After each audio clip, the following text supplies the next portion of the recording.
ಬೆಳಗಾವಿಯಲ್ಲಿ ಚಳಿಗಾಲದ ಅಧಿವೇಶನ ಇಂದಿನಿಂದ ಆರಂಭವಾಗ್ತಾ ಇದೆ. 10 ದಿನಗಳ ಕಾಲ ನಡೆಯಲಿರುವಂತದ್ದು ಚಳಿಗಾಲದ ಅಧಿವೇಶನ ಸಾಕಷ್ಟು ಕುತೂಹಲ ಕೆಡೆ ಮಾಡಿಕೊಟ್ಟಿದೆ. ಆದ್ರೆ ಇವರು ಬರೀ ಸದನದಲ್ಲಿ ಕದಲ ಏರ್ಪಡಿಸಿ ಸದನದಲ್ಲಿ ಸಭಾತ್ಯಾಗ ಮಾಡಿಕೊಂಡು ಅಲ್ಲಿಗಲ್ಲೇ ಮೊಟಕುಗೊಳಿಸ್ಬಿಟ್ಟು ಅದನ್ನ ನೀರಲ್ಲಿ ಹೋಮ ಮಾಡ್ದಂಗೆ ಮಾಡ್ತಾರಾ ಅನ್ನುವಂಥ ಪ್ರಶ್ನೆ ಇದೆ. ಆದ್ರೆ ಸಾಕಷ್ಟು ಅಸ್ತ್ರಗಳಿದಾವೆ, ಅದಕ್ಕೆ ಪ್ರತ್ಯಾಸ್ತ್ರಗಳನ್ನ ಕೂಡ ಆಡಳಿತ ಪಕ್ಷ ರೆಡಿ ಮಾಡ್ಕೊಂಡಿರುವಂಥದ್ದು.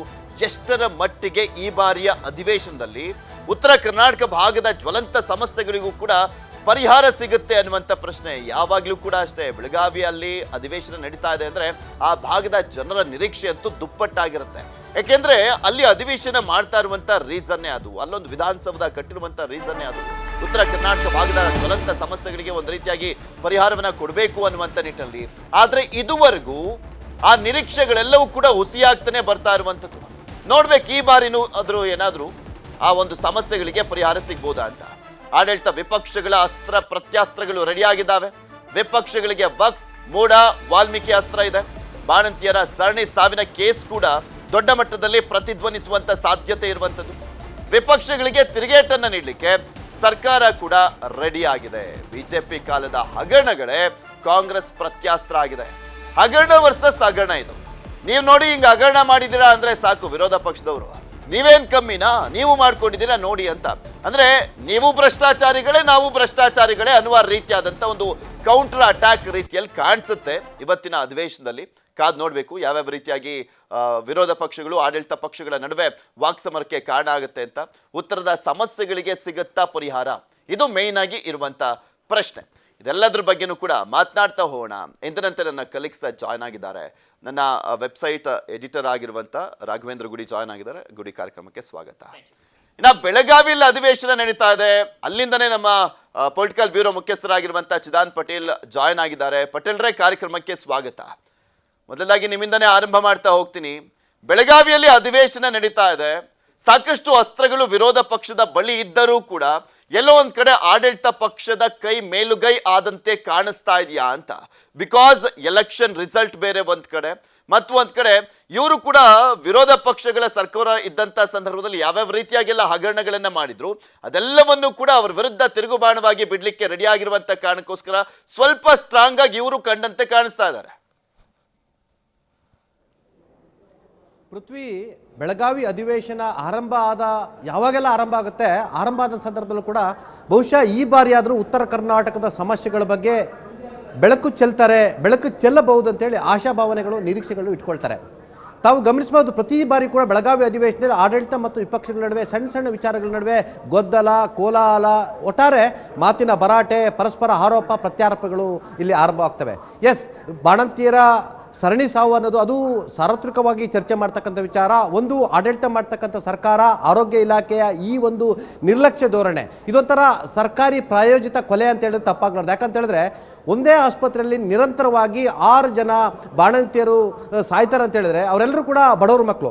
ಈ ರಾಜಕಾರಣಿಗಳು ಯಾರೆಲ್ಲ MLA, ಮುಖ್ಯಮಂತ್ರಿಗಳು, ಉಪಮುಖ್ಯಮಂತ್ರಿಗಳು, DCM ಇರುವಂಥರು ಮತ್ತು ಇವರೆಲ್ಲ MLAಗಳಿದ್ದಾರೆ, ಇವರೆಲ್ಲರೂ ಕೂಡ ತಮ್ಮ ತಮ್ಮ ಹೆಣ್ಮಕ್ಳನ್ನ ಖಾಸಗಿ ಆಸ್ಪತ್ರೆಗಳಲ್ಲಿ ಸೇರಿಸ್ಕೊಂಡು ಅಲ್ಲಿ ಡೆಲಿವರಿ ಮಾಡ್ಕೊತಾರೆ. ಆದರೆ ಬಡವರು ಎಲ್ಲಿ ಸರ್ಕಾರಿ ಆಸ್ಪತ್ರೆಯಲ್ಲಿ ತಮ್ಮ ತಮ್ಮ ಹೆಣ್ಮಕ್ಳನ್ನ ಸೇರಿಸ್ತಾರೆ. ಆದರೆ ಅವರ ಸಾವು ಯಾವ ರೀತಿ ಇವರು ಗ್ಯಾರಂಟಿ ಉಚಿತ ಖಚಿತ ಅಂತಾರೆ, ಅಲ್ಲಿ ಬಡವರ ಸಾವು ಉಚಿತ ಖಚಿತ ಅನ್ನೋ ರೀತಿಯಲ್ಲಿ ಇರ್ತಕ್ಕಂಥದ್ದು. ಹಾಗಾಗಿ ಇವತ್ತು ಅರ್ಜನ್ ಮೋಸನ್ನ ಭಾರತೀಯ ಜನತಾ ಪಕ್ಷ ಇವತ್ತು ಮೂವ್ ಮಾಡಿರ್ತಕ್ಕಂಥದ್ದು. ಹಾಗಾಗಿ ಬಾಣಂತಿಯರ ಸಾವಿಗೆ ಸರ್ಕಾರ ಕೊಡ್ತಕ್ಕಂಥ ಉತ್ತರ ಏನು ಎಂಬ ಚರ್ಚೆ ಆಗುತ್ತೆ. ಆ ಮುಖಾಂತರ ರಾಜ್ಯಾದ್ಯಂತ ಇರ್ತಕ್ಕಂಥ ಎಲ್ಲ ಆಸ್ಪತ್ರೆಗಳು ಈ ಮುಖಾಂತರ ಆದರೂ ಕೂಡ ಒಂದಷ್ಟು ಸುಧಾರಣೆಗಳನ್ನ ಆಗ್ತವ ಎಂಬ ವಿಶ್ವಾಸ ಕೂಡ ಇರ್ತಕ್ಕಂಥದ್ದು. ಇದು ಪ್ರಮುಖವಾಗಿರ್ತಕ್ಕಂಥದ್ದು. ಇನ್ನು ಕೂಡ ಈ ಅಧಿವೇಶನದಲ್ಲಿ ಭ್ರಷ್ಟಾಚಾರದ ವಿಚಾರ ಚರ್ಚೆ ಆಗುವಂಥದ್ದು. ಯಾಕಂತ ಹೇಳಿದ್ರೆ ತಮಗೆ ಗೊತ್ತಿದ್ದಂತೆ ಈಗಾಗಲೇ ಮೂಡ ಪ್ರಕರಣ ಇರ್ತಕ್ಕಂಥದ್ದು ಮತ್ತು ಭ್ರಷ್ಟಾಚಾರದ ಗಂಭೀರ ಆರೋಪಗಳು ಕೇಳಿ ಬರ್ತಿರ್ತಕ್ಕಂಥದ್ದು. ಹಾಗಾಗಿ ವಿಪಕ್ಷಗಳಲ್ಲೇ ಎಲ್ಲ ಒಂದ್ ಕಡೆ ಇಲ್ಲಿ ಒಟ್ಟಾರೆ ಒಗ್ಗಟ್ಟು ಇಲ್ದಲೇ ಇರ್ತಕ್ಕಂಥದ್ದು, ಎತ್ತು ಏರಿಗೆ ಕೋಣ ನೀರಿಗೆ ಅನ್ನೋ ಸ್ಥಿತಿ ನಿರ್ಮಾಣ ಆಗಿರೋದು. ಬಿಜೆಪಿ ವಿಚಾರಕ್ಕೆ ನಾವು ಬಂದ್ರೆ ಪೃಥ್ವಿ, ಇಲ್ಲಿ ಯತ್ನಾಳದ್ದು ತನ್ನದೇ ಆದ ಒಂದು ಗುಂಪು, ಇಲ್ಲಿ ವಿಜೇಂದ್ರರದು ಅವ್ರದೇ ಆದ ಒಂದು ಗುಂಪು, ಈ ಎರಡೂ ಗುಂಪಿನಿಂದ ಅಂತರ ಕಾಯ್ದುಕೊಳ್ತಕ್ಕಂಥ ಇನ್ನೊಂದು ತಟಸ್ಥ ಗುಂಪು. ಇನ್ನು JDS ನಲ್ಲಿ ಎಲ್ಲರೂ ಒಗ್ಗಟ್ಟಿದ್ದಾರೆ, 18 ಶಾಸಕರು ಅಂತ ಹೇಳಿದ್ರೆ ನೋ. JDS ನಲ್ಲೂ ಕೂಡ ಇದೇ ಸ್ಥಿತಿ ನಿರ್ಮಾಣ ಆಗಿರ್ತಕ್ಕಂಥದ್ದು. GT ದೇವೇಗೌಡರು ಮನಸ್ಸು ಈಗಾಗಲೇ ಕದಲಿ ಹೋಗಿರ್ತಕ್ಕಂಥದ್ದು ಮತ್ತು ಎಲ್ಲೊಂದು ಕಡೆ JDS ನ ಇತ್ತೀಚಿನ ನೀತಿ ನಿರೂಪಣೆಗಳ ಮೇಲೆ ಎಲ್ಲೊಂದು ಕಡೆ ಅಸಮಾಧಾನ ಇರ್ತಕ್ಕಂಥದ್ದು. ಹಾಗಾಗಿ JDS ನಲ್ಲೂ ಕೂಡ ಒಗ್ಗಟ್ಟಿಲ್ದಲೇ ಇರ್ತಕ್ಕಂಥದ್ದು. ಈ ವಿಪಕ್ಷಗಳ ಈ ಕಿತ್ತಾಟ, ಬಣ ಬಡಿದಾಟ ಸರ್ಕಾರದ ಕಿವಿ ಹಿಂಡುವಂತ ಕೆಲಸ ಮಾಡಬೇಕಾಗಿರ್ತಕ್ಕಂಥ ಸರ್ಕಾರಕ್ಕೆ ಇದು ಅನುಕೂಲ ಆಗ್ತಿರ್ತಕ್ಕಂಥದ್ದು, ಆಡಳಿತ ಪಕ್ಷಕ್ಕೆ ಅನುಕೂಲ ಆಗ್ತಿರ್ತಕ್ಕಂಥದ್ದು. ಎನಿವೆ ಆದರೂ ಕೂಡ ಇಲ್ಲಿ ಉತ್ತರ ಕರ್ನಾಟಕದ ಜ್ವಲಂತ ಸಮಸ್ಯೆಗಳ ಬಗ್ಗೆ, ನೀರಾವರಿ ಸಮಸ್ಯೆಗಳ ಬಗ್ಗೆ, ಇಲ್ಲಿನ ರೈತರ ಸಮಸ್ಯೆಗಳ ಬಗ್ಗೆ, ಇಲ್ಲಿನ ಕಾರ್ಮಿಕರ ಸಮಸ್ಯೆಗಳ ಬಗ್ಗೆ ಮತ್ತು ಉತ್ತರ ಕರ್ನಾಟಕ ಭಾಗದಲ್ಲಿ ಒಂದಷ್ಟು ಸರ್ಕಾರ KDBಯ ಮುಖಾಂತರ ಕಾರ್ಖಾನೆಗಳನ್ನು ಸ್ಥಾಪಿಸುವಂಥ ಹಲವಾರು ಕೆಲಸಗಳು, ಉದ್ಯೋಗ ಕೊಡುವಂಥ ಕೆಲಸಗಳು ಆಗಬೇಕಾಗಿರ್ತಕ್ಕಂಥದ್ದು.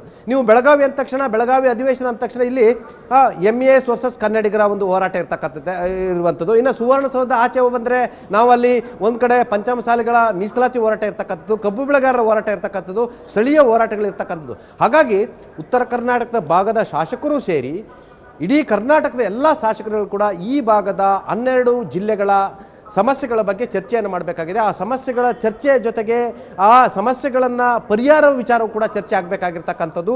ಆದರೆ ಆ ಕೆಲಸ ಆಗುತ್ತೆ ಅನ್ನೋದು ಕೂಡ ಇಲ್ಲಿ ಯಕ್ಷ ಪ್ರಶ್ನೆ. ಯಾಕಂತ ಹೇಳಿದ್ರೆ ನಾವು ನಿರಂತರವಾಗಿ ಪ್ರತಿ ವರ್ಷ ನಡೀತಿರ್ತಕ್ಕಂಥ ಎಲ್ಲ ಅಧಿವೇಶನಗಳನ್ನು ನೋಡ್ತೀವಿ ಪೃಥ್ವಿ. ಯಾವ ಅಧಿವೇಶನದಲ್ಲೂ ಕೂಡ ಉತ್ತರ ಕರ್ನಾಟಕದ ಸಮಸ್ಯೆಗಳ ಚರ್ಚೆ ಆಗುತ್ತೆ, ಆದರೆ ತಾರ್ಕಿಕ ಅಂತ್ಯಕ್ಕೆ ಹೋಗಲ್ಲ. ದುರಂತ ಅಂದ್ರೆ ಕಳೆದ ಬಾರಿಯ ಅಧಿವೇಶನದಲ್ಲಿ ಉತ್ತರ ಕರ್ನಾಟಕದ ಸಮಸ್ಯೆಗಳ ಬಗ್ಗೆ ಸರ್ಕಾರ 3 ದಿನ ಚರ್ಚೆಗೆ ಅವಕಾಶವನ್ನು ಕೊಡ್ತು. ಬೆರಳೆಣಿಕೆಯ ಮಂದಿಯಷ್ಟು ಉತ್ತರ ಕರ್ನಾಟಕದ ಶಾಸಕರಿದ್ರು, ಅವ್ರಿಗೂ ಕೂಡ ಇಂಟ್ರೆಸ್ಟ್ ಇಲ್ಲ. ಆದರೆ ಜನರಿಂದ ಆಯ್ಕೆ ಬಂದಿರತಕ್ಕಂಥ ಶಾಸಕರಿಗೂ ಕೂಡ ಜವಾಬ್ದಾರಿ ಬೇಕಾಗಿರ್ತಕ್ಕಂಥದ್ದು. ಈ ಜವಾಬ್ದಾರಿ ಇಲ್ಲದೆ ಇರತಕ್ಕಂಥ ಶಾಸಕರುಗಳಿಗೆ ಉತ್ತರ ಕರ್ನಾಟಕ ಸಮಸ್ಯೆ ಏನು, ಅದು ದಕ್ಷಿಣ ಕರ್ನಾಟಕ ಸಮಸ್ಯೆ ಏನು, ಒಟ್ಟಾರೆ ಅವರ ಜೇಬು ತುಂಬಿಸತಕ್ಕಂಥ ಬೇರೆ ಬೇರೆ ಆಲೋಚನೆಗಳು ಇರ್ತಕ್ಕಂಥದ್ದು. ಆದರೆ ರಚನಾತ್ಮಕವಾಗಿ ಮತ್ತು ಕ್ರಿಯಾತ್ಮಕವಾಗಿ ಉತ್ತರ ಕರ್ನಾಟಕ ಭಾಗದ ಚರ್ಚೆ ಇಲ್ಲಿ ಆಗಬೇಕಾಗಿದೆ. ಭ್ರಷ್ಟಾಚಾರದ ಆರೋಪ, ಎರಡೂ ಪಕ್ಷಗಳಲ್ಲಿ ಭ್ರಷ್ಟರು ಇದ್ದಾರೆ, ಎರಡೂ ಪಕ್ಷಗಳಲ್ಲಿ ಹಗರಣಗಳನ್ನ ಮಾಡಿದ್ದಾರೆ, ಎರಡೂ ಪಕ್ಷಗಳಲ್ಲಿ ಎಲ್ಲಾ ರೀತಿಯ ಹಗರಣಗಳು ಮಾಡಿದ್ದಾರೆ. ಆದರೆ ಇವೆಲ್ಲವನ್ನು ಮೀರಿ ಬೆಳಗಾವಿ ಅಧಿವೇಶನದಲ್ಲಿ ಈ ಬಾರಿ ಉತ್ತರ ಕರ್ನಾಟಕ ಸಮಸ್ಯೆ ಬಗೆಹರಿಯುತ್ತಾ ಅಥವಾ ಚರ್ಚೆ ಆಗುತ್ತೆ ಅನ್ನೋದು ಸದ್ಯದ ಕುತೂಹಲ ಅಂತ ಹೇಳ್ಬೋದು ಪೃಥ್ವಿ. ಓಕೆ ಚಂದನ್ ಪಟೇಲ್, ಗುಡಿಯಲ್ಲಿ ಮೇನ್ ಆಗಿ ಯಾವಾಗಲೂ ಕೂಡ ಒಂದು ಅಧಿವೇಶನ ಅಂತ ಬಂದಂಥ ಸಂದರ್ಭದಲ್ಲಿ ಆ ರಾಜ್ಯದ ಜ್ವಲಂತ ಸಮಸ್ಯೆಗಳು ಚರ್ಚೆ ಆಗಬೇಕು. ಅಂಥದ್ರಲ್ಲೂ ಸ್ಪೆಷಲಿ ಬೆಳಗಾವಿಯಲ್ಲಿ ಒಂದು ವಿಧಾನಸೌಧವನ್ನು ಕಟ್ಟಿ ಅಲ್ಲಿ ಸ್ಪೆಷಲಿ ಕಟ್ಟಿದಂಥ ರೀಸನ್ ಏನು, ಉತ್ತರ ಕರ್ನಾಟಕ ಭಾಗದ ವಿಚಾರಗಳು ಕೂಡ ಚರ್ಚೆ ಆಗಲಿ ಅಂತ. ಅಲ್ಲಿನ ಭಾಗದ ಶಾಸಕರು ಕೂಡ ಮಾತನಾಡ್ತಾರೆ, ಒಂದು ವಾರ ಮೊದಲ ವಾರದಲ್ಲೇ ಇದನ್ನು ಚರ್ಚೆ ಮಾಡಬೇಕು, ನಮಗೇನಾದರೂ ಒಂದು ಸ್ವಲ್ಪ ನ್ಯಾಯ ಮಾತನಾಡುವಂಥವ್ರು ಅಲ್ಲಿ ಮಾತನಾಡೋದಿಲ್ಲ. ಆಮೇಲೆ ಯಾವ ವಿಚಾರಗಳು ಪ್ರಮುಖವಾಗಿ ಚರ್ಚೆ ಆಗಬೇಕು ಅದು ಯಾವುದೂ ಕೂಡ ಚರ್ಚೆಗೆ ಬರೋದಿಲ್ಲ. ಸದನ, ಸಭಾತ್ಯಾಗ, ಇವರ ವೈಯಕ್ತಿಕ ಪ್ರತಿಷ್ಠೆ, ಹಗರಣ ವರ್ಸಸ್ ಹಗರಣ ಅಂತ ಎತ್ತುತ್ತಾರೆ, ಅದಾದ್ಮೇಲೆ ಸೈಲೆಂಟ್ ಆಗ್ತಾರೆ, ಅಲ್ಲಿಗೆ ಹೋಮ. ಈ ಬೆಳಗಾವಿ ಅಧಿವೇಶನ ಹೆಂಗೆ ಒಂಥರ ಟ್ರಿಪ್ ಹಾಕ್ಕೊಂಡು ಬಂದು ವಾಪಸ್ ಬಂದಂಗೆ ಆರಾಮಾಗಿ ಇಲ್ಲಿ ಮಲ್ಕೊಂಡು ಎದ್ದೋಗೋ ರೀತಿಯಲ್ಲಿ ಆಗ್ಬಿಟ್ಟಿದೆ. TADAಗೆ ಸೀಮಿತ ಆಗುವ ರೀತಿಯಲ್ಲಿ ಕಾಣಿಸ್ತಾ ಇದೆ. ಹೇಗೆ ನೋಡ್ತಾ ಇದ್ದೀರಾ ಬೆಳಗಾವಿ ಅಧಿವೇಶನ? ಪೃಥ್ವಿ, ನಾವು ಇವತ್ತು ಮಾತನಾಡ್ತಾ ಇದ್ದೀವಿ. ಇವತ್ತು ಸೋಮವಾರ, ಇವತ್ತು ಅಧಿವೇಶನ ಶುರುವಾಗ್ತಾ ಇರುವಂಥ ದಿನ. ಇನ್ನು 4 ದಿನಗಳಾದ ಬಳಿಕ ನಾವೇ ಚರ್ಚೆಯನ್ನ ಮಾಡ್ತೀರಿ. ಅಧಿವೇಶನದಲ್ಲಿ ನಾಯಕರೇ ಇಲ್ಲ, ಶಾಸಕರೇ ಇಲ್ಲ, ಅಂದರೆ ಒಂದು ಹಾಲಿಡೇ ಸ್ಪಾಟ್ ಆಗಿ ಅದನ್ನು ನೋಡ್ತಾ ಇದ್ದಾರೆ ಹೊರತು ಅಲ್ಲಿ ಜ್ವಲಂತವಾದಂಥ ಸಮಸ್ಯೆಗಳ ಬಗ್ಗೆ ಚರ್ಚೆಯನ್ನು ಮಾಡಬೇಕು ಅನ್ನುವಂಥ ಉದ್ದೇಶ ರಾಜಕಾರಣಿಗಳಿಗೆ ಇದೆಯಾ ಅಂತ ಇವತ್ತು ಪ್ರಶ್ನೆಯನ್ನು ಕೇಳಬೇಕಾಗುತ್ತೆ. ಇವತ್ತಿನ ಸನ್ನಿವೇಶವನ್ನು ನೋಡ್ತಾ ಇದ್ದೀವಿ. ಸ್ವತಂತ್ರ ಸಿಕ್ಕು 75 ವರ್ಷಗಳು ಕಳೀತಾ ಇದ್ದಾವೆ. ಭಾರತ, ಕರ್ನಾಟಕ ಅದರಲ್ಲೂ ಏಕೀಕರಣವಾಗಬೇಕಾದಾಗ ಆ ಏಕೀಕರಣದ ಮೊದಲ ಆ ಒಂದು ಬೀಜವನ್ನು ಬಿತ್ತಿದ್ದು, ಆ ಕಾಳು ಮೊಳಕೆ ಹೊಡೆದಿದ್ದು ಇದೇ ಉತ್ತರ ಕರ್ನಾಟಕದಲ್ಲಿ, ಧಾರವಾಡದಲ್ಲಿ. ಏಕೀಕರಣದ ಪಿತಾಮಹರಾಗಿರ್ತಕ್ಕಂಥ ಆಲೂರು ವೆಂಕಟರಾಯರ ನೇತೃತ್ವದಲ್ಲಿ ದೊಡ್ಡ ಮಟ್ಟದ ಪ್ರತಿಭಟನೆಗಳಾಗ್ತವೆ. ಕರ್ನಾಟಕವನ್ನು ಒಂದು ಮಾಡಬೇಕು, ಬಾಂಬೆ ಕರ್ನಾಟಕ, ಈ ಕಡೆ ಹೈದರಾಬಾದ್ ಕರ್ನಾಟಕ ಅಂತ ಹರಿದು ಹಂಚಿ ಹೋದಂಥ ಕರ್ನಾಟಕವನ್ನ ಏಕೀಕರಣ ಮಾಡಿ ಒಂದೇ ಒಂದು ಒಬ್ಬ ಕನ್ನಡಿಗರೇ ಕರ್ನಾಟಕದಲ್ಲಿ ಸಾರ್ವಭೌಮ ಆಗಬೇಕು ಅನ್ನುವಂಥ ಉದ್ದೇಶದಿಂದ ಅಷ್ಟೆಲ್ಲ ಪ್ರತಿಭಟನೆ ಮಾಡಿದಂಥ ಅದೇ ಉತ್ತರ ಕರ್ನಾಟಕದಲ್ಲಿ ಇವತ್ತು ಅಸಮಾಧಾನದ ಹೊಗೆಗಳು ಹೇಳ್ತಾ ಇದ್ದಾವೆ. ನಮ್ಮ ಪೂರ್ವಿಕರು ಮಾಡಿದ್ದು ಸರಿನಾ ಅಂತ ಪ್ರಶ್ನೆಯನ್ನು ಮಾಡುವಂಥ ಸನ್ನಿವೇಶಗಳು ನಿರ್ಮಾಣ ಆಗ್ತಾ ಇದ್ದಾವೆ. 75 ವರ್ಷಗಳಾಗಿದ್ದಾವೆ ಪೃಥ್ವಿ. ಅದು ಕಾಂಗ್ರೆಸ್ನ ತಪ್ಪು, ಬಿಜೆಪಿಯ ತಪ್ಪು ಅಂತ ನಾವು ಇಲ್ಲಿ ಹೇಳೋದಕ್ಕಾಗೋದಿಲ್ಲ. ಎಲ್ಲರೂ ಕೂಡ ಅದನ್ನೇ ಮಾಡ್ತಾ ಬಂದಿದ್ದಾರೆ. ಇವತ್ತು ಬೆಂಗಳೂರನ್ನ ನೋಡ್ತಾ ಇದ್ದೀವಿ. ಇಷ್ಟೆಲ್ಲ ಟ್ರಾಫಿಕ್ ಹೆಚ್ಚಾಗ್ತಾ ಇರೋದಕ್ಕೆ ಕಾರಣ ಏನು? ಇವತ್ತು ಅತಿ ಹೆಚ್ಚು ವಲಸೆ ಹೋಗ್ತಾ ಇರುವಂಥವ್ರು ಯಾರು? ಉತ್ತರ ಕರ್ನಾಟಕದಲ್ಲಿ ಇವತ್ತು ನೀರಾವರಿ ಸಮಸ್ಯೆಗಳು, ಅಲ್ಲಿ ನೀರಾವರಿ ಭೂಮಿಗಳು ಎಷ್ಟಿದ್ದಾವೆ? ಒಂದು TCಯನ್ನು ತೆಗೆಸಕ್ಕೆ ಹೋಗಬೇಕಾದ್ರೆ ಮುಂಚೆ 25,000 ಇದ್ದಿದ್ದು ಇವತ್ತು ಬೆಲೆಯನ್ನು ಎಷ್ಟು ಕಟ್ಟಬೇಕಾಗುತ್ತೆ? 2 ಲಕ್ಷ 3 ಲಕ್ಷ ಆಗೋಗಿದೆ. ಇವತ್ತು ಅದೇ ಇಲ್ಲಿ ದಕ್ಷಿಣ ಕರ್ನಾಟಕ, ಉತ್ತರ ಕರ್ನಾಟಕಕ್ಕೆ ಒಂದು ನಾವು ಡಿಫ್ರೆನ್ಸ್ ನೋಡೋದಾದ್ರೆ ಇಲ್ಲಿ ನೀರಿದೆ, ಸಾಕಷ್ಟು ಸಮೃದ್ಧವಾಗಿರ್ತಕ್ಕಂಥ ಭೂಮಿ ಇದೆ ಮತ್ತು ರಾಜಕೀಯವಾಗಿ ಸಾಕಷ್ಟು ಇನ್ವಾಲ್ವ್ಮೆಂಟ್ ಇರುವಂತ ಅದರ ಜ್ಞಾನ ಇರತಕ್ಕಂಥ ಜನಸಾಮಾನ್ಯರಿದ್ದಾರೆ. ಆದ್ರೆ ಹಳ್ಳಿನೂ ಅಭಿವೃದ್ಧಿ ಆಗಿದೆ ಆ ಭಾಗ, ಬಟ್ ಕಂಪೇರಿಟಿವ್ಲಿ ನೋಡೋದಾದ್ರೆ ತುಂಬಾ ಕಡಿಮೆ. ಇವತ್ತು ನೀವು ಆ ಕಡೆ ಹೋಗೋದು, ಹಳ್ಳಿಯನ್ನ ಬಿಟ್ಬಿಡಿ, ಹುಬ್ಬಳ್ಳಿ. ನಾನೀಗ ಹುಬ್ಬಳ್ಳಿಯವನು, ಉತ್ತರ ಕರ್ನಾಟಕದಿಂದ ನಾವು ಶುರು ಮಾಡಿದ್ರೆ ಹುಬ್ಬಳ್ಳಿಯ ಸ್ಥಿತಿಗತಿಯನ್ನು ನೋಡ್ತಾ ಇದ್ರೆ ಒಂದು ಸರಿಯಾದ ರಸ್ತೆಗಳಿಲ್ಲ, ಒಂದು ಮೂಲಭೂತ ಅವಶ್ಯಕತೆಗಳಿಲ್ಲ. ಅಲ್ಲಿ ಯಾವ ಒಂದು ಇವತ್ತು ನಾವು ಧಾರವಾಡವನ್ನು ತೆಗೆದುಕೊಳ್ಳೋದಾದ್ರೆ ಅಲ್ಲಿ ಒಂದು ಕಲ್ಲನ್ನು ಎಸೆದ್ರೆ ಒಬ್ಬ ಕವಿ ಮೇಲೆ ಹೋಗಿ ಬೀಳುತ್ತೆ ಅಂತ ಇದ್ರು, ಅಲ್ಲಿ ಇವತ್ತು ಕಲ್ಲನ್ನು ಎಸೆದ್ರೆ ಬಾರ್ ರೆಸ್ಟೋರೆಂಟ್ ಮೇಲೆ ಹೋಗಿ ಬೀಳ್ತಾ ಇದ್ದಾವೆ. ಅಷ್ಟು ಹದಗೆಡ್ತಾ ಇದೆ ವ್ಯವಸ್ಥೆ, ಅಲ್ಲಿಯ ಶಿಕ್ಷಣ ವ್ಯವಸ್ಥೆಗಳಿರ್ಬೋದು ಅಥವಾ ಅಲ್ಲಿರೋ ಮೂಲಭೂತ ಸೌಕರ್ಯ, ನೀರು, ರಸ್ತೆ, ಅವುಗಳಿಗೆ ಇವತ್ತು ಹೋರಾಡಬೇಕಾಗಿದೆ. ಈ ರೋಟಿ ಕಪಡಾ ಮಕಾನ್ ಕೇವಲ ಇಂದಿರಾ ಗಾಂಧಿ ಅವರ ಕಾಲಕ್ಕೆ ಸೀಮಿತ ಆಗಿಲ್ಲ. ಉತ್ತರ ಕರ್ನಾಟಕದಲ್ಲಿ ಇವತ್ತಿನ ವಾಸ್ತವಿಕ ಸ್ಥಿತಿ ಆಗ್ತಾ ಇದೆ. ಅದು ಅಷ್ಟೆಲ್ಲ ಆಗ್ತಾ ಇದ್ರು ಕೂಡ ಎಷ್ಟು ಗಂಭೀರವಾದಂಥ ಚರ್ಚೆ ಆಗ್ತಾ ಇದ್ದಾವೆ. ಮಹದಾಯಿ ಬಗ್ಗೆ ಏನಾಗ್ತಾ ಇದೆ, ಯಾವ ಚರ್ಚೆಗಳಾಗ್ತಾ ಇದ್ದಾವೆ, ಕೃಷ್ಣ ಸಮಸ್ಯೆಗಳಿದ್ದಾವೆ. ಕೃಷ್ಣ ಮೇಲ್ದಂಡೆ ಯೋಜನೆ ವಿಚಾರಕ್ಕೆ ಬಂದಾಗಲೂ ಕೂಡ ಇವತ್ತು ಬಾಗಲಕೋಟೆಯಲ್ಲಿ ಸಾಕಷ್ಟು ರಿಹ್ಯಾಬಿಲೇಷನ್ ಆಗುವಂಥ ವಿಚಾರದಲ್ಲೂ ಕೂಡ ಸಾಕಷ್ಟು ತೊಂದರೆಗಳಾಗ್ತಾ ಇದ್ದಾವೆ. ಇನ್ನು ಇಂಡಸ್ಟ್ರಿ ಅಂತ ಬಂದ್ರೆ ಉತ್ತರ ಕರ್ನಾಟಕ ಅಂತೂ ಸಂಪೂರ್ಣವಾಗಿ ಮಲತಾಯಿ ಧೋರಣೆ. ಒಂದೇ ಒಂದು ಸರಿಯಾದ ಇಂಡಸ್ಟ್ರಿಗಳಿಲ್ಲ. ಯಾಕೆ ಈ ಕೇವಲ ಬೆಂಗಳೂರನ್ನೇ ಯಾಕೆ ಕಾನ್ಸಂಟ್ರೇಟ್ ಮಾಡಬೇಕು? ಯಾಕೆ ಇಲ್ಲೇ ಬೆಂಗಳೂರು ಮೈಸೂರನ್ನ ಹೊರತುಪಡಿಸಿ ಮುಂದೆ ಒಂದು ಇದೇ ದಾವಣಗೆರೆ ಇದೆ, ದಾವಣಗೆರೆಯಿಂದ ಮುಂದೆ ಚಿತ್ರದುರ್ಗ, ದಾವಣಗೆರೆ, ಹಾವೇರಿ ಇದೆ, ಧಾರವಾಡ ಇದೆ, ಗದಗ ಇದೆ, ಬೆಳಗಾವಿ ಇದೆ, ಈ ಕಡೆ ನಾವು ಬೀದರ್ ಇದಾವೆ, ಗುಲ್ಬರ್ಗ ಇದೆ. ಎಲ್ಲಿ ಯಾಕೆ ಸರಿಸಮವಾಗಿರ್ತಕ್ಕಂಥ ಒಂದು ವ್ಯವಸ್ಥೆಗಳನ್ನ ಕಲ್ಪಿಸೋಕ್ಕಾಗ್ತಾ ಇಲ್ಲ? ಇವತ್ತು ಬೆಂಗಳೂರಲ್ಲೇ ಇದೇ ಒಂದು ಟ್ರಾಫಿಕ್ನಲ್ಲಿ ಮಳೆ ಬಂದ್ರೆ ಯಾವ ರೀತಿಯ ವ್ಯವಸ್ಥೆ ಆಗ್ತಾ ಇದೆ? ಬೆಂಗಳೂರು ಸಾಕಷ್ಟು ಜನರಿಗೆ ಬದುಕನ್ನ ಕೊಟ್ಟಿದೆ, ಭವಿಷ್ಯವನ್ನ ನಿರೂಪಿಸಿದೆ. ಆದ್ರೆ ಇವತ್ತು ಹೌದು, ಈ ಸಮಸ್ಯೆಗಳೆಲ್ಲ ಇದಾವೆ. ಬಟ್ ಯಾರು ಚರ್ಚೆ ಮಾಡಬೇಕಾಗಿತ್ತು ಅವರೇ ಸೈಲೆಂಟ್ ಆಗಿದಾರಲ್ಲ.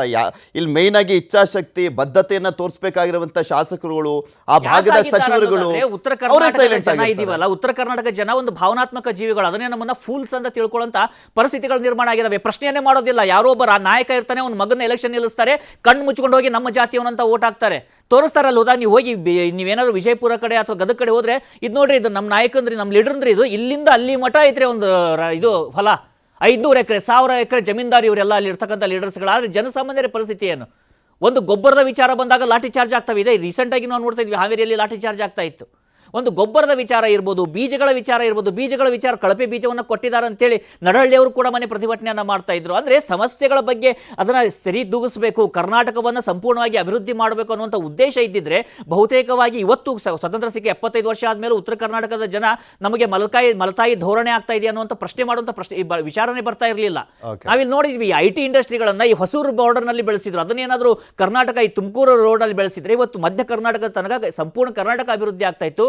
ಬೆಂಗಳೂರಿನ ಮೇಲೆ ಕೂಡ ಇಷ್ಟು ಟ್ರಾಫಿಕ್ನದಾಗಲಿ ಅಥವಾ ಇಲ್ಲಿಯ ಮೂಲಭೂತ ಸೌಕರ್ಯ ಪೂರೈಸಬೇಕು ಅನ್ನುವಂಥ ಒತ್ತಡಗಳು ಇರ್ತಾ ಇರಲಿಲ್ಲ. ಇವತ್ತು ಇಡೀ ಜಗತ್ತಿಗೆ ಇವತ್ತು ಸಾಕಷ್ಟು ಭಾರತೀಯರಿಗೂ ಕೂಡ ಕರ್ನಾಟಕದ ಎಲ್ಲರಿಗೂ ಭವಿಷ್ಯ ರೂಪಿಸೋದಕ್ಕೆ ಅವಕಾಶ ಕೊಟ್ಟಂಥ ಬೆಂಗಳೂರಿನ ಭವಿಷ್ಯ ಏನಾಗುತ್ತೆ ಅನ್ನುವಂಥ ಒಂದು ಅಂಧಕಾರದ ದಿನಗಳು ಬರೋದಕ್ಕೆ ಲಕ್ಷಣಗಳು ಕಾಣಿಸೋದಕ್ಕೆ ಶುರುವಾಗಿದ್ದಾವೆ. ಅಂಥ ವ್ಯವಸ್ಥೆಗಳಿದ್ದಾವೆ. ಈಗಲಾದರೂ ಗಂಭೀರವಾಗಿ ಯಾವೆಲ್ಲ ರಾಜಕಾರಣಿಗಳು, ಉತ್ತರ ಕರ್ನಾಟಕ ರಾಜಕಾರಣಿಗಳೇ ಅಂತ ಅಲ್ಲ, ಬೆಂಗಳೂರಲ್ಲಿ ಇದ್ದಾಗಲೂ ಚರ್ಚೆ ಮಾಡಬೇಕು ಅದೇ ವಿಚಾರ.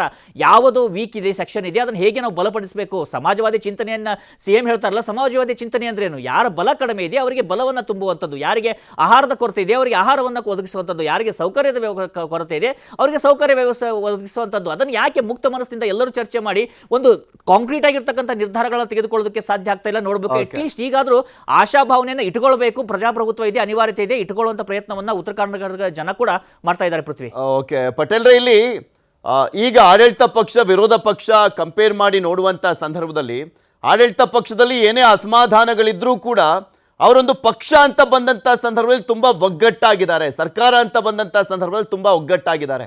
ಆದರೆ ವಿರೋಧ ಪಕ್ಷ ಅಂತ ಬಂದಾಗ ಇವರಲ್ಲಿ ಒಗ್ಗಟ್ಟನ್ನು ನೋಡ್ತಾ ಇದ್ರೆ ಆಡಳಿತ ಪಕ್ಷದಲ್ಲಿ ಇವರಲ್ಲಿ ಬರೀ ಒಡಕು ಕಾಣಿಸ್ತಾ ಇರುವಂಥದ್ದು.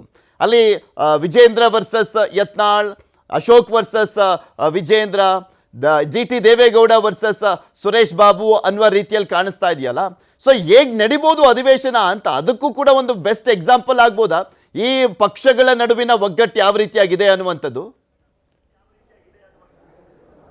ಪೃಥ್ವಿ, very good question. ST Somashekhar ಇವತ್ತು ನ್ಯೂಸ್ 18 ಜೊತೆ ಮಾತನಾಡುವಂಥ ಸಂದರ್ಭದಲ್ಲಿ ಒಂದು ಮಾತನ್ನು ಹೇಳಿದರು. ನಮ್ಮನ್ನು ಮೀಟಿಂಗ್ ಕರೆದ್ರೆ, ನಮ್ಮ ಜೊತೆ ಚರ್ಚೆ ಮಾಡಿದ್ರೆ ನಾವು ಕೂಡ ಸದನದಲ್ಲಿ ಚರ್ಚೆಯನ್ನು ಮಾಡ್ತೀವಿ, ಸರ್ಕಾರದ ವಿರುದ್ಧ ನಾವು ತಪ್ಪಿದ್ರೆ ಖಂಡಿಸ್ತೀವಿ ಅನ್ನೋ ಒಂದು ಮಾತನ್ನು ಹೇಳಿದರು. At the same time Yatnal ಇವತ್ತು ಹೇಳ್ತಾರೆ, ನಾವು ಯಾವತ್ತೂ ಕೂಡ ವಿಜೇಂದ್ರನ ಒಪ್ಕೊಳ್ಳಲ್ಲ, ಜನವರಿಲಿ ಅವ್ರು ಚೇಂಜ್ ಆಗ್ತಾರೆ ಅಂತೇಳಿ ಅದೇ ಅವರ ವಾಕ್ಯವನ್ನು ಮುಂದುವರಿಸಿರ್ತಕ್ಕಂಥದ್ದು. ನಾವು ಅಶೋಕ್ ಜೊತೆ ಸರ್ಕಾರದ ವಿರುದ್ಧ ಹೋರಾಟ ಮಾಡ್ತೀವಿ ಅಂತ ಹೇಳ್ತಾರೆ. ಅಂದರೆ ಭಾರತೀಯ ಜನತಾ ಪಕ್ಷದ ಅಧ್ಯಕ್ಷನ ಜೊತೆ ನಾವು ಹೋರಾಟವನ್ನು ಮಾಡ್ತೀವಿ ಅಂತ ಎಲ್ಲೂ ಕೂಡ ಹೇಳಲ್ಲ. ಅಶೋಕ್ ಜೊತೆ ನಾವು ಹೋರಾಟವನ್ನು ಮಾಡ್ತೀವಿ ಅನ್ನೋ ಮಾತನ್ನು ಕೂಡ ಹೇಳ್ತಾರೆ. ನೀವು ಹೇಳ್ದಂತೆ ಇಲ್ಲಿ ಈ ಬಣ ಬಡಿದಾಡ್ರ, ಪರಸ್ಪರ ಶೀತಲ ಸಮರಗಳು ಇದು ಪ್ರತಿ ಬಾರಿ ಕೂಡ ಆಡಳಿತ ಪಕ್ಷಕ್ಕೆ ಅನುಕೂಲಕರ ಆಗ್ತಿರ್ತಕ್ಕಂಥದ್ದು. ಎಸ್, ಆಡಳಿತ ಪಕ್ಷವನ್ನು ಕಟ್ಟಿ ಹಾಕಲಿಕ್ಕೆ ಬಹಳಷ್ಟು ವಿಚಾರಗಳಿರ್ತಕ್ಕಂಥದ್ದು. ನಿಮಗೆ ವಾಲ್ಮೀಕಿ ಹಗರಣ ಇರ್ತಕ್ಕಂಥದ್ದು, ಜೊತೆಗೆ ಬಿಮ್ಸ್ ಬಾಣಂತಿಯರ ಸರಣಿ ಸಾವು ಇರ್ತಕ್ಕಂಥದ್ದು, ವಕ್ಫ್ ವಿಚಾರ ಇರ್ತಕ್ಕಂಥದ್ದು, ಕಮಿಷನ್ ಆರೋಪಗಳಿರ್ತಕ್ಕಂಥದ್ದು, ಮೂಢ ಆರೋಪಗಳಿರ್ತಕ್ಕಂಥದ್ದು. ಈ ಎಲ್ಲ ಆರೋಪಗಳು ಇಟ್ಕೊಂಡು ಆಡಳಿತ ಪಕ್ಷವನ್ನು ಅತ್ಯಂತ ವ್ಯವಸ್ಥಿತವಾಗಿ ಕಟ್ಟಾಕ್ಬೋದು. ಆದರೆ ಎರಡೂ ವಿಪಕ್ಷಗಳಲ್ಲಿ ಒಗ್ಗಟ್ಟಿನ ಕೊರತೆ ಇದು ಎಲ್ಲೊಂದು ಕಡೆ ಪರೋಕ್ಷವಾಗಿ ಆಡಳಿತ ಪಕ್ಷಕ್ಕೆ, ಸರ್ಕಾರಕ್ಕೆ ಅನುಕೂಲ ಆಗ್ತಿರ್ತಕ್ಕಂಥದ್ದು ತಾವು ಗಮನಿಸಬಹುದು. ಎಲ್ಲೊಂದು ಕಡೆ ವಿಜೇಂದ್ರ ಮಾತನಾಡ್ತಿರುವಂಥ ಸಂದರ್ಭದಲ್ಲಿ ವಿಜೇಂದ್ರ BJP ರಾಜ್ಯಾಧ್ಯಕ್ಷರು ಮಾತಾಡುವಂಥ ಸಂದರ್ಭದಲ್ಲಿ ಯತ್ನಾಳ್ ಆ್ಯಂಡ್ ಟೀಮ್ ಅವ್ರಿಗೆ ಸಪೋರ್ಟ್ ಮಾಡಲ್ಲ.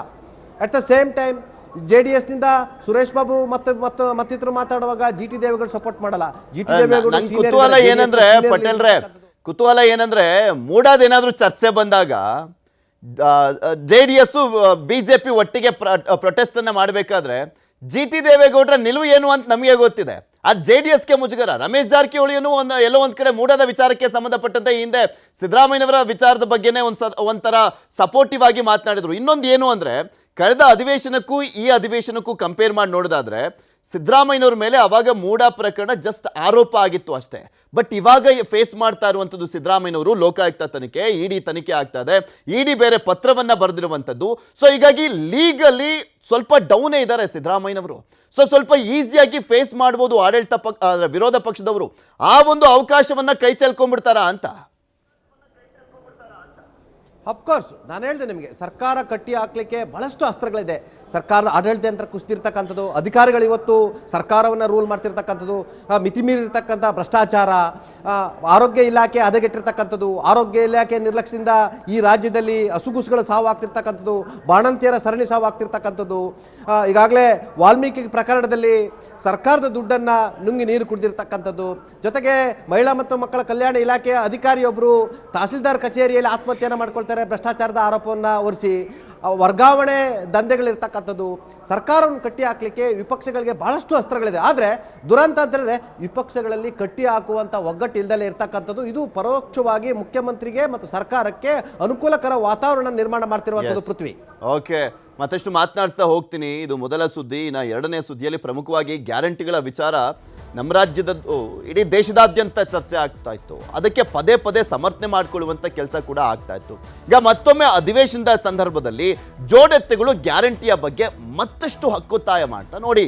ಗ್ಯಾರಂಟಿ ಯಾವುದೇ ಕಾರಣಕ್ಕೂ ನಾವು ನಿಲ್ಲಿಸೋದಿಲ್ಲ ಅನ್ನುವಂಥದ್ದನ್ನ ಆನ್ ದ ಫ್ಲೋರ್ ಹೇಳಲಿಕ್ಕೆ ಹೊರಟಿದ್ದಾರಾ ಅನ್ನುವಂಥ ಒಂದು ಪ್ರಶ್ನೆ ಇದೆ. ಅದ್ರ ಬಗ್ಗೆ ಮಾತನಾಡ್ತಾ ಹೋಗ್ತೀವಿ.